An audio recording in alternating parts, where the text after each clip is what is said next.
আল্লাহর কি কুদরত, সে খানায়ে কাবার মধ্যে শত মানুষ, হাজার মানুষ ছিলেন, আর ওনার ভিতরে এমন একটা খৌফ তৈরি হয়ে গেল। ওই বিচারপতি, দামেস্কের বিচারপতি আল্লাহু আকবার করে হুইল চেয়ার থেকে দাঁড়িয়ে গেছেন, সঙ্গে সঙ্গে সকল মানুষ দেখেছে যেই ব্যক্তিটা দামেস্ক থেকে বহু বছর প্যারালাইসিস ছিল, আর আল্লাহর ঘরের সামনে হাত তুলে দোয়া করলেন, আল্লাহ তোমার ঘর থেকে কিভাবে আমাকে ফিরিয়ে দিবে, আল্লাহ আমি তো ফিরিয়ে যেতে চাই না, আল্লাহ আমার পাকে ভালো করে দাও, আমি যেন তোমার ঘর আমার পা দিয়ে হেঁটে হেঁটে আমি যেন তাওয়াফ করতে পারি। যেন বলেন সুবহানাল্লাহ। দামেস্কের একজন ব্যক্তি, গরিব একটা মানুষ, ট্যাক্সি চালক, ট্যাক্সি চালাতে গিয়ে একজন মেডিকেলে পড়ুয়া ছাত্রকে হঠাৎ করে আকস্মিকভাবে অ্যাক্সিডেন্ট হয়ে মৃত্যুবরণ করছে।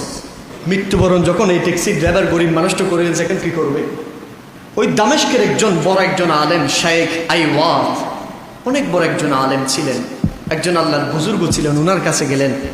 হুজুর আমি আসলে গতিবেগ হারিয়ে আমি একটা কলেজ